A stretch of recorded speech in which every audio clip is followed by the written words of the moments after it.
மனிதர்கள் நாங்கள் பேசுகிற வார்த்தைக்கு வல்லமை அதிகம். ஒரு பிள்ளையான ஒரு வார்த்தையை நாங்கள் சொன்னோம்னு சொன்னா அந்த பிள்ளையான வார்த்தை மற்றவருடைய உள்ளத்தை அப்படியே சுக்கு நூறா உடைக்கும். மனித வாழ்க்கை வார்த்தையில் இருக்கிற வல்லமை அப்படியா.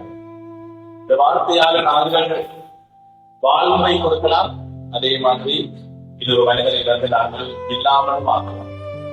மனித வார்த்தை பேசுகிற வார்த்தைகள் நாங்கள் கவனமாக இருக்க வேண்டும். மனிதர்கள் நாங்கள் மனித வார்த்தைகளுக்கு இவ்வளவு வல்லமை அப்படி இருக்கின்றார். இறைவனுடைய வார்த்தைக்கு, ஆண்டவர் இயேசு பேசிய வார்த்தைக்கு இருக்கிற வல்லமை எவ்வளவு என்று சொல்லி எனக்கு தெரியும். இதற்கு என்ன காரணம் அப்படின்னு சொன்னால், சகோதர சகோதரிகளே, யோவான் நற்செய்தியில் நாங்கள் பார்ப்பதை போல ஆண்டவர் இயேசுவே அந்த வார்த்தை மனிதனானார், நம்முடைய குடிகொண்டார் அப்படின்னு சொல்லி யோவான் நற்செய்தியின் தொடக்கத்தில் நாங்கள் பார்க்கிறோம். தொடக்கத்திலே வார்த்தை இருந்தது, அந்த வார்த்தை கடவுளோடு இருந்தது, அந்த வார்த்தை கடவுளாகவும் இருந்தது. காலம் நிறைவேற்ற பொழுது அந்த வார்த்தை மனுவானார், நம்முடைய குடிகொண்டார்.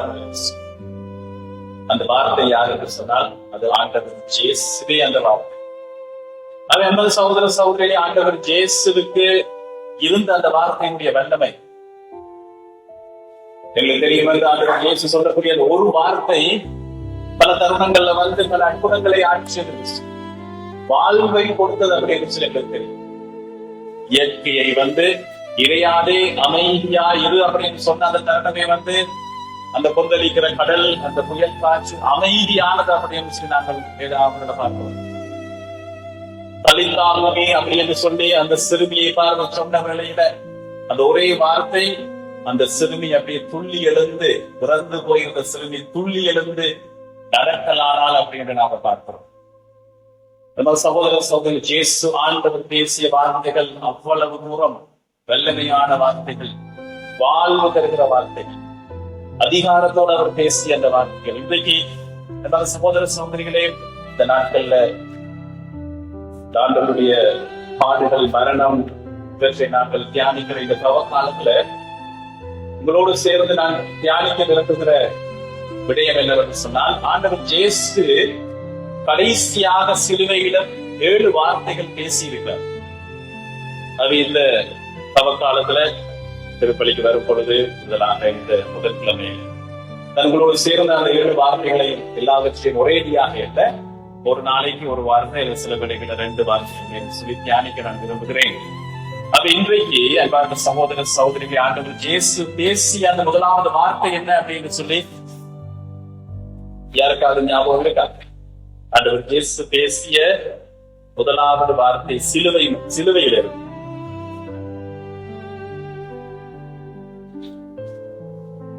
ஆண்டவர் இயேசு முதலாவதாக சிலுவையில் இருந்து அவர் சிலுவையில் அறையப்பட்ட வேளையில வந்தவர்களே அவர் பேசிய அந்த முதலாவது வார்த்தை, தந்தையே இவர்களை மன்னியும், ஏனெனில் தாங்கள் செய்வது என்னவென்று இவர்களுக்கு தெரியவில்லை என்று ஆண்டவர் இயேசு இந்த வார்த்தையை அவர் சொல்லுகிறார். லூக்கா நற்செய்தி 23:34 இந்த வார்த்தையை நாங்கள் பார்க்கிறோம். தந்தையை இவர்களை மன்னியும், ஏனெனில் தாங்கள் செய்வது என்னதென்று இவர்களுக்கு தெரியவில்லை அப்படி என்று ஆண்டவர் இயேசு சொல்லுகிறார். இந்த வார்த்தைகள் ஒரு சில முக்கியமான சில வார்த்தைகளுடைய அர்த்தத்தை தேடி பார்த்த பொழுது, இந்த சொன்னார் அப்படி என்று ஒரு வார்த்தை இருக்கு. எலகோன் அப்படி என்று சொல்லுகிற அந்த வார்த்தை கிரேக்க மொழியில எலகோன் அப்படின்னு சொன்னா, ஆண்டவர் இயேசு என்ன செய்திருக்கிறார் அப்படின்னு சொன்னா, ஒரு தடவை மட்டும் சொல்லலையா. ஆண்டவர் இயேசு சிலுவையிலே அறையப்படுவதற்கு இந்த வார்த்தையை அவர் முழுமுழுத்துக் கொண்டே இருந்தார் அப்படி என்ற அர்த்தம் தான் இது.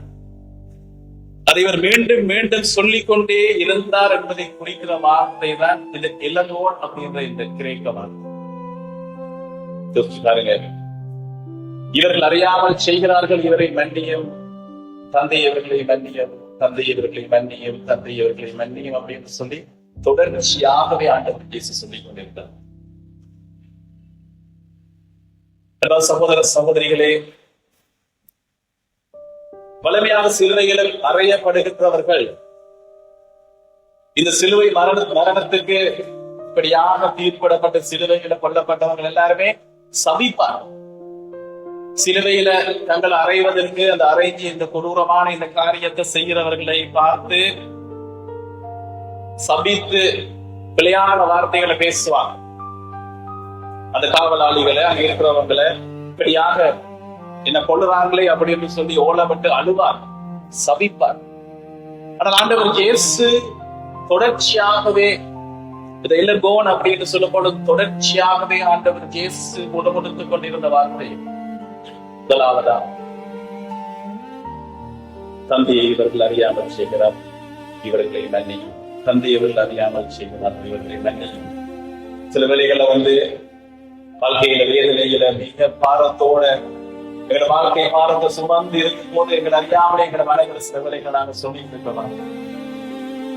ஆண்டவரை பார்த்து கொள்ளுங்க, ஆண்டவரை இவர் தெரியாம செய்யறாங்க, ஆண்டவர்களை காப்பாற்றுங்க, ஆண்டவரை காப்பாற்றுங்க அப்படின்னு சொல்லி ஆண்டவர் இயேசு சிலுவையிலே அறையப்பட்டு உயர்த்தப்பட்ட அந்த தருணத்துல, சிலுவையில் அறையப்படக்கூடிய அன்பான சகோதர சகோதரிகளே, அங்க பயாலஜி சொல்லுது அப்படின்னு சொன்னா மூச்சு எடுக்கிறது ரொம்ப கஷ்டமா இருக்கும் அப்படின்னு சொன்னா, மூச்சு எடுக்கிறதுக்கு கால் நிலத்துல அப்படியே இருக்கும். ஏற்கனவே ஆண்டவர் இயேசுவை அவர்கள் சிதைத்திருந்தார்கள். 39 சாட்டை அடிகள் என்பது ஒரு மரண தண்டனைக்குரிய அளவு. பல பேர் 39 சாட்டை அடி வாங்க மாட்டாங்க, அதுக்கிடையிலே இறந்துடுவாங்க. இந்த சாட்டைகள் அப்படியான சாட்டைகள் அப்படியே அந்த வாரால அப்படியே பெல்ட்டால அப்படியே அடிச்சு அந்த நுனியில இப்படி கொக்கி மாதிரி இருக்கும். அந்த கொக்கி முதுகு அப்படியே பீச்சு எடுத்து அப்படியான கொடூரமான ரோமை தண்டனையில் ஒரு வகை அது. அந்த முள்ளான முடிய அமர்த்தி அந்த பாரமான ஒரு 70-80 கிலோ இந்த மரத்தை சுமந்து கொண்டு ஆண்டவர் இயேசு கல்வாரி வேலையில இந்த கொடூரமான அந்த வேலையில அவருடைய கைகளையும் கால்களையும் ஆராய்ந்து உயர்த்தும் போது ஒவ்வொரு மூச்சு எடுக்கிறது, சிலுவையில் அறையப்படும் போது ஒவ்வொரு மூச்சு எடுக்கிறதும் உயிர் போய் வரணும். மிக மிக கொடூரமான ஒரு தண்டனை சிலுவையில கொள்ளுவது அப்படின்னு. சகோதர சகோதரிகளை, ஆண்டவர் இயேசு இந்த உலக வாழ்க்கையில அவர் செய்த தவறு என்ன அப்படின்னு சொல்லி பார்த்தால் எந்த தவறும் அவர் செய்யவில்லை. வாழ்வு தருகிற வார்த்தையை பேசினாரு, இரக்கத்தோடு கடவுளுடைய இரக்கத்தை அவர் காட்டினார், தந்தையினுடைய உண்மையான உள்ளம் என்று காட்டினார். ஆனால் சகோதர சகோதரிகளே, மனிதர்கள் எவ்வளவு தூரம் கொடூரமானவர்கள் நாங்க அப்படின்னு சொல்லி இந்த வேளையில இவ்வளவு தூரம் கொடூரமாக அடித்து சிலுவையில் அறைந்து கொள்ளுற அளவிற்கு இவ்வளவு கொடூரமான மனிதர்கள். இந்த வேளையில ஆண்டவர் இயேசு இந்த வார்த்தையை சிலுவையில இருந்து இவர்களை மன்னியும் மன்னியும் மன்னியும் என்று சொல்லி, இவர்கள் அறியாமல் செய்கிறாள் இவர்களை மன்னியும் என்று சொல்லுகிற இந்த வார்த்தையை ஊடாக நண்பார்ந்த சகோதர சகோதரிகளே, ஒரு ஆழமான எங்களோட வாழ்க்கை நான் நினைக்கிறேன் உங்கள பலருடைய எங்களோட வாழ்க்கையில் ஆசீர்வாதங்கள் வராம இருக்கிறதுக்கு இருக்கிற முக்கியமான ஒரு விடயம், ஒரு சுருட்டு சொல்லலாம். சாத்தான் எங்களுக்கு விரிச்சு வச்சிருக்கிற அந்த கண்ணி இதுதான், பகைமை உணர்வு. எங்களோட வாழ்க்கையில பகைமை உணர்வு இதற்கான விவிலிய ஆதாரங்கள் பல இருக்கு. நான் இன்றைக்கு அதை ஒரு சில விஷயங்களை சொல்லி அதை நீங்க புரிந்து கொள்ளணும் என்று நான் விரும்புகிறேன்.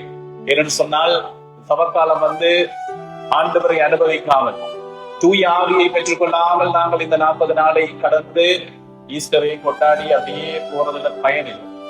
ஆக இந்த நாள்ல உங்களுடைய உள்ளங்களை திறந்து கொள்ளுங்கள். இந்த வார்த்தை உங்களுடைய உள்ளங்கள்ல விழுந்து 100 மடங்கு 20-30 மடங்கு 100 மடங்கு பயன் தர வேண்டும் என்று சொல்லி ஆண்டவரை பார்த்து மன்றாடுவோம். தந்தை, இந்த வேளையிலே கண்களை மூடி இதயத்தின் மீது கைகளை வையுங்களை பார்த்த சகோதர சகோதரிகளே, தந்தை இறைவா, இந்த வேளையிலே இந்த பிள்ளைகள் ஒவ்வொருவரையும் ஆசீர்வதிப்பீராக. ஆண்டவரே, நாங்கள் பேச இருக்கிற தியானிக்க இருக்கிற இந்த வார்த்தைகள் நல்ல நிலத்தில் விழுந்த விதைகளாக ஒவ்வொரு மகனையும் மகளையும் தொட்டு ஆண்டவரை நிரப்பட்டும். நீரை அந்த வார்த்தையான வாழ்வு தருகின்றவர் ஆண்டவரே. இந்த வேளையில் இந்த பிள்ளைகள் ஒவ்வொருவரையும் சொல்லுகிறார். நன்றி ஆண்டவரே, ஆராதனை ஆண்டவரே, நன்றி ஆண்டவரே.